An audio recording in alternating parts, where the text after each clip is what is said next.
Let me close this. Man, my background is awesome right now. It really looks like I'm a floating head in space. Yeah.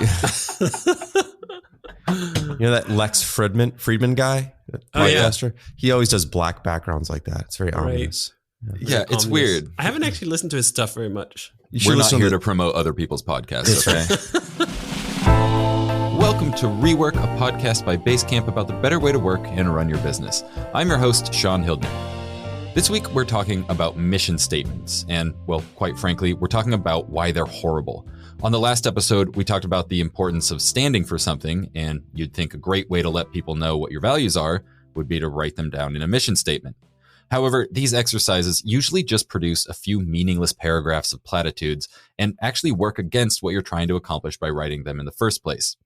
As always, I'm joined by Basecamp's co-founders and the authors of Rework, David Heinemeier Hansen. How are you? I am good, Sean. How are you? Wonderful. And Jason Fried, how are you?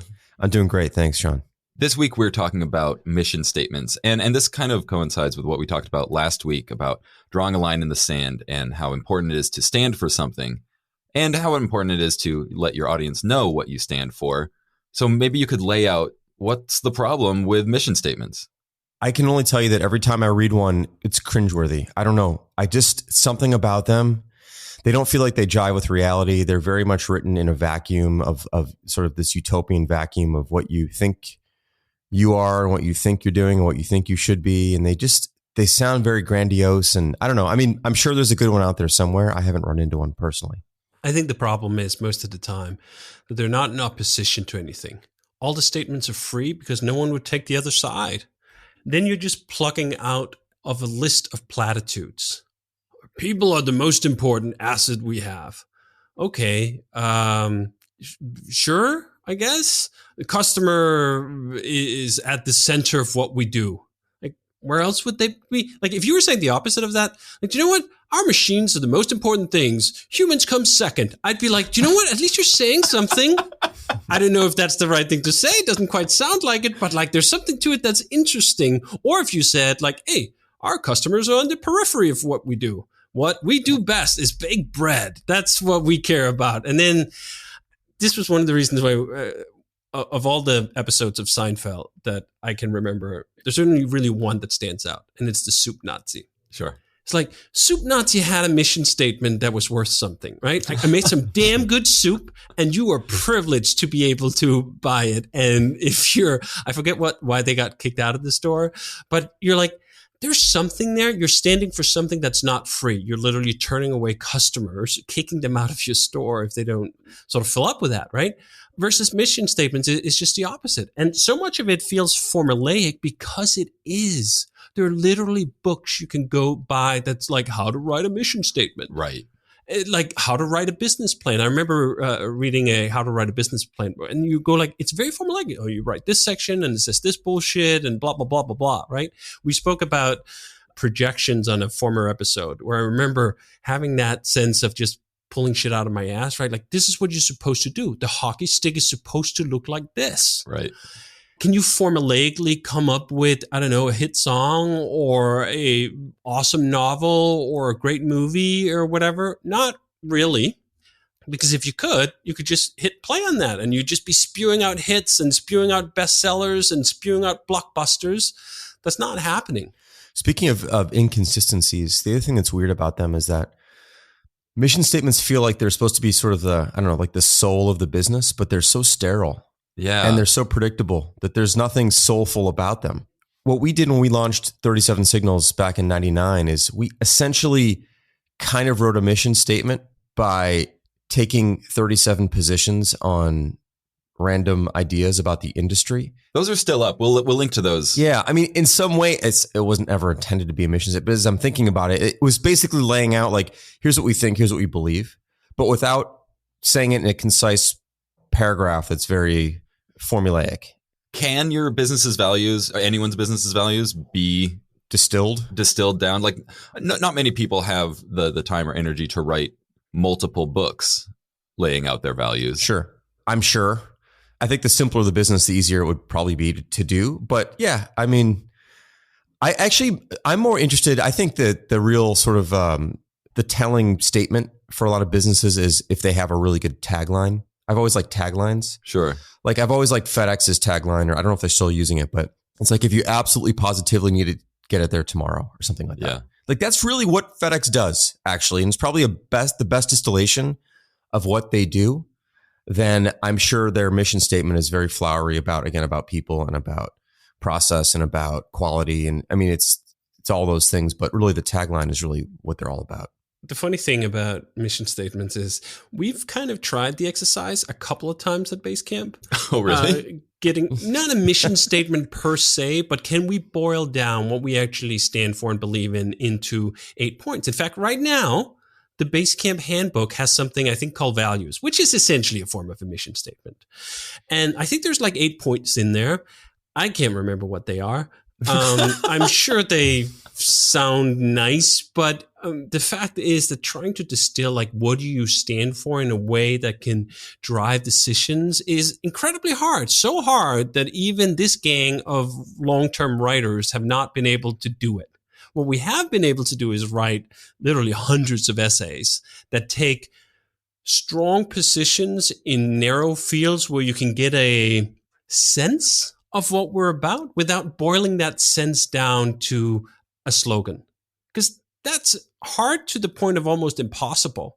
That businesses, like we stand for so many things, right? This was one of the reasons when we did these exercises. I remember when we did this values page in the handbook, I was like, 8? Like, how am I supposed to pick 8? Like, I believe maybe 1,500 things. Like boiling that down to 8 things that are really above all the other 400 and whatever, that seems interesting because like, what is the context?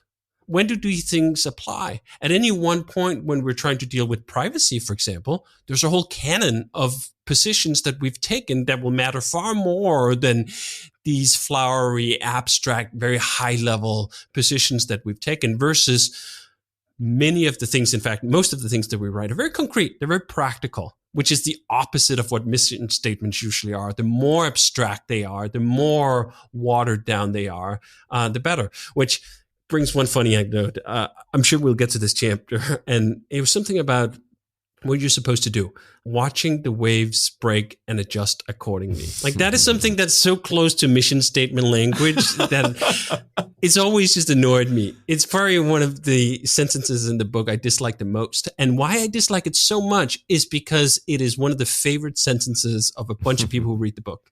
And I'm like, fuck, really? It makes a good tweet. It's quotable. Yeah, exactly. It's quotable, but it means nothing. Right. Who's going to take the opposite side of watch the waves break and adjust accordingly? And I find this all the time on interviews as well, that people are very eager to boil down a long discussion into a single line that fucking doesn't mean anything. It's like you can settle any argument with like, yeah, I guess that depends. Yeah, no Right. Shit, it depends. Right. Everything fucking depends. What does that mean? Did we progress anything? Did we learn anything? Are we more informed here? No, we're not. Just like watch the waves and fucking adjust accordingly, right? Who would not adjust accordingly?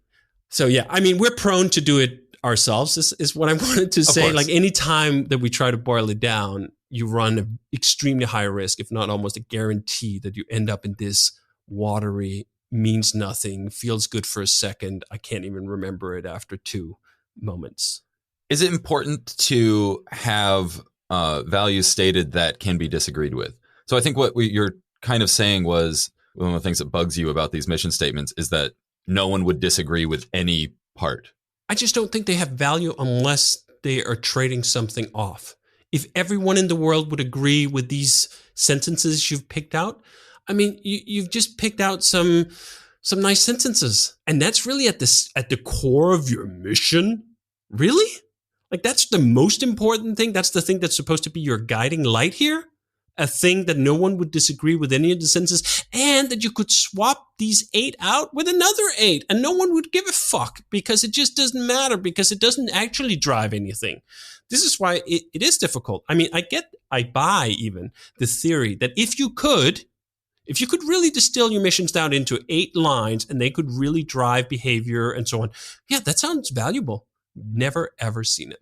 This is also why I don't like elevator pitches. It's the same thing. It's like when are you only going to have 15 seconds to explain your whole business to somebody in a way that really matters?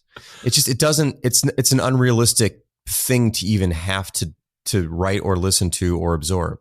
This was years of my life in film school of being taught how to craft an elevator pitch, because sometime you'll be in a elevator with a producer. It's never happened.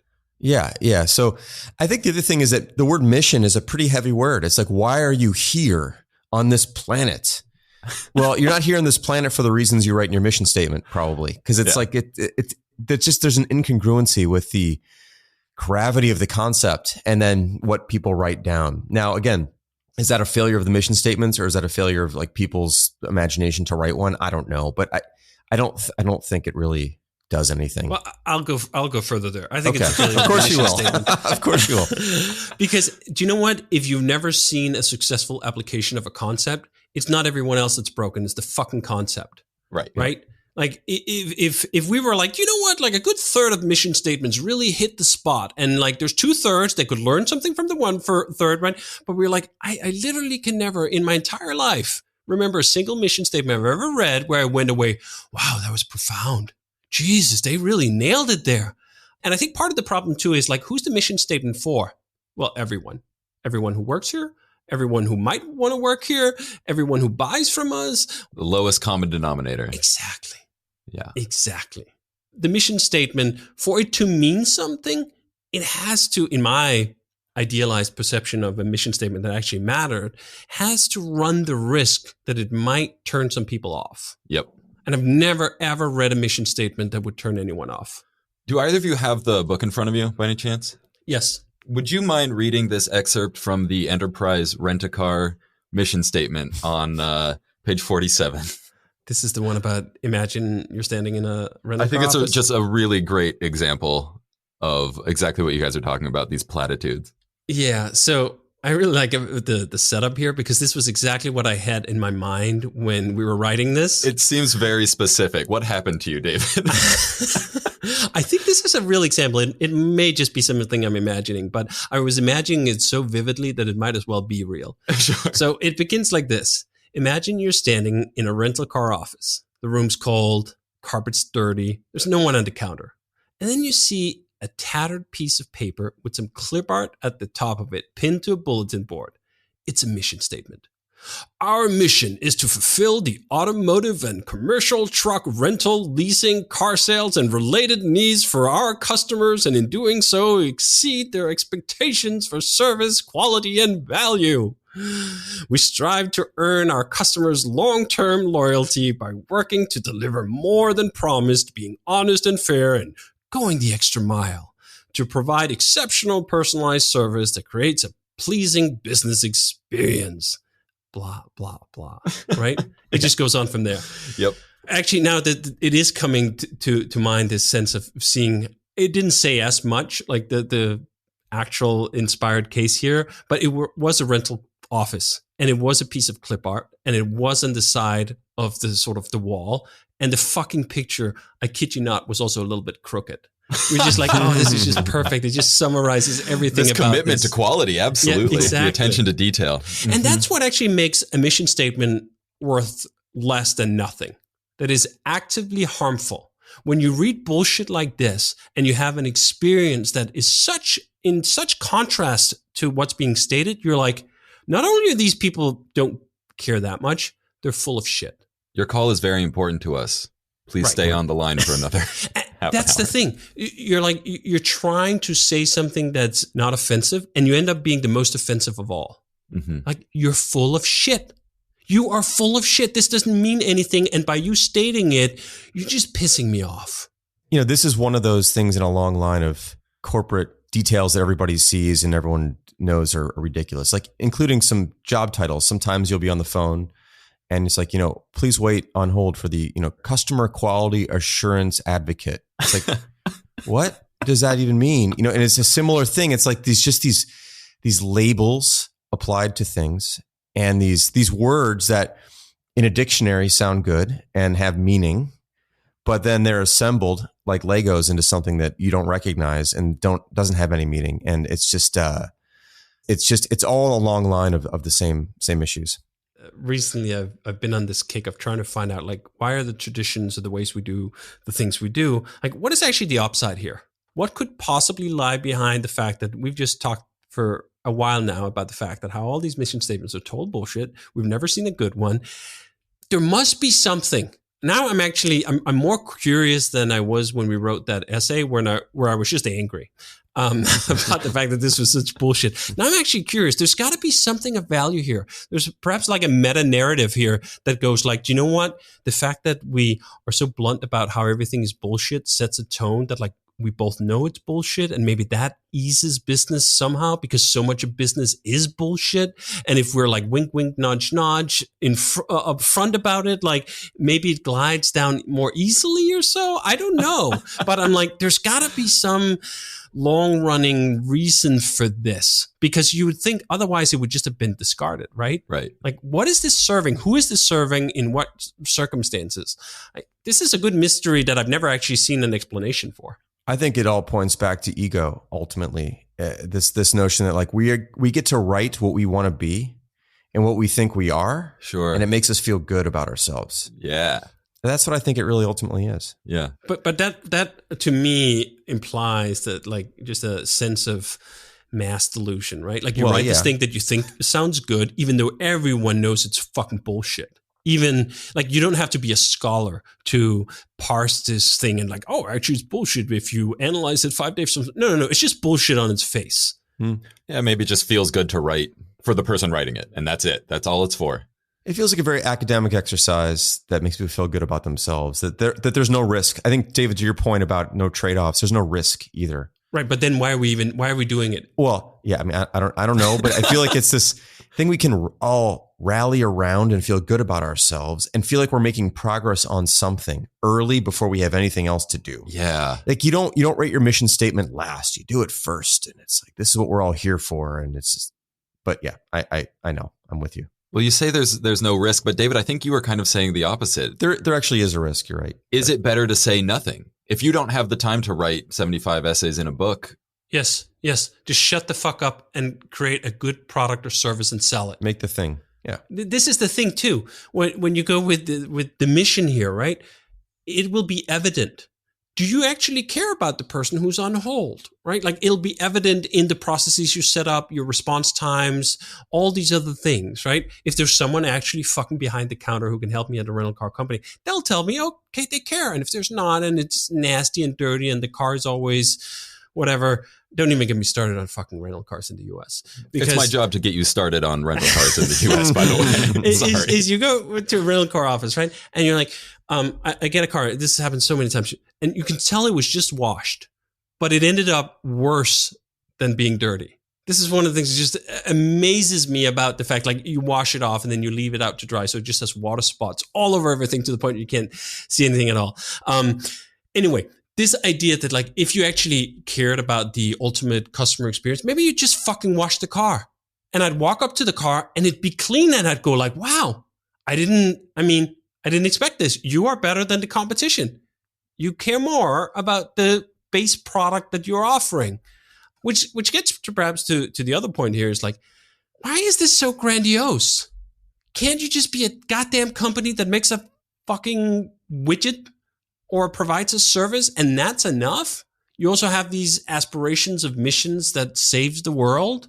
Why? Why does it have to be so grandiose when so much of business is not grandiose at all? And maybe that is the explanation of why we write these things, is because perhaps a lot of people can't just deal with the fact that, you know what, I rent out dirty cars.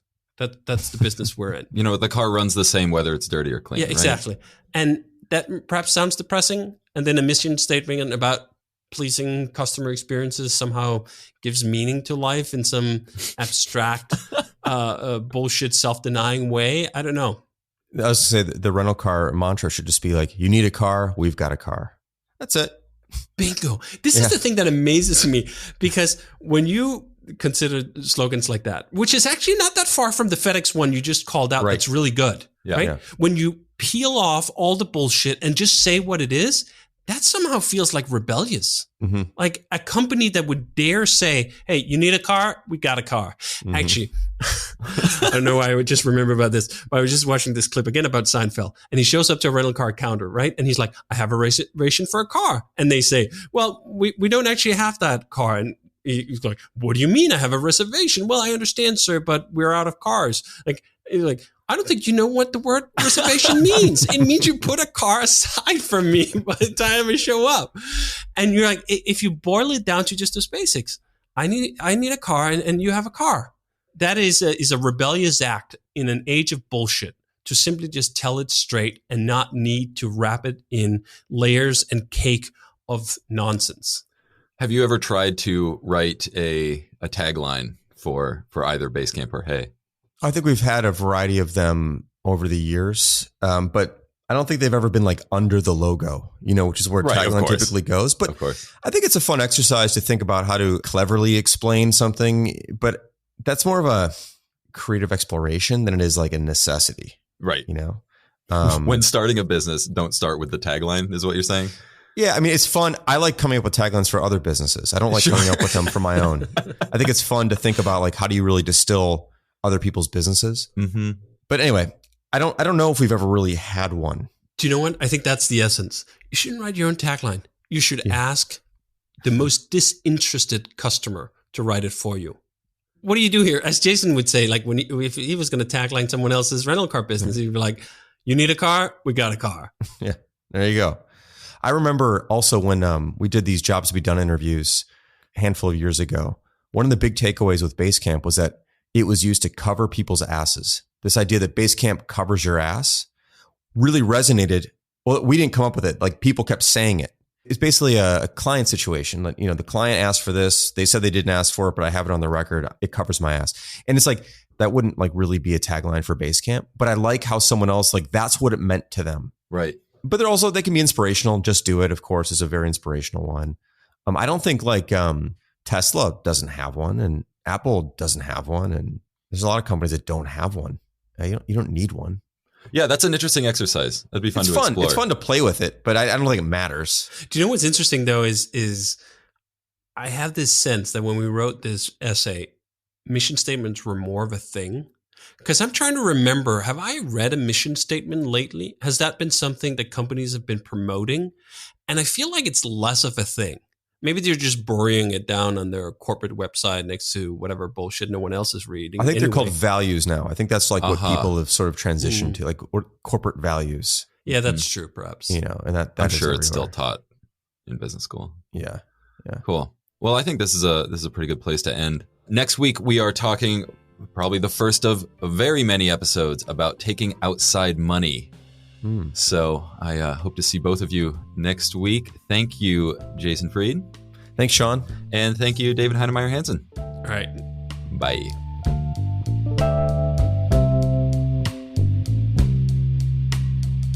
Rework is a production of Basecamp. Our theme music is by Clipart. We're on the web at rework.fm, where you can find show notes and transcripts for this and every episode of Rework. We're also on Twitter at Rework Podcast. If you're following along with the book, next week we'll be discussing the chapter Outside Money is Plan Z. If you like the show, I'd really appreciate it if you would leave a review on Apple Podcasts. And if you have any comments or questions for Jason or David, leave us a voicemail at 708-628-7850, or better yet, record a voice memo on your phone and email it to hello@rework.fm.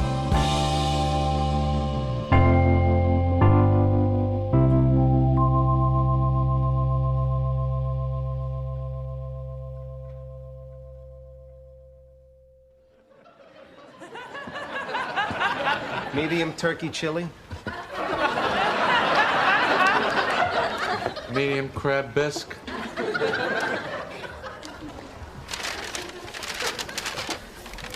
I didn't get any bread. Just forget it. Let it go. Excuse me, I think you forgot my bread. Bread, $2 extra.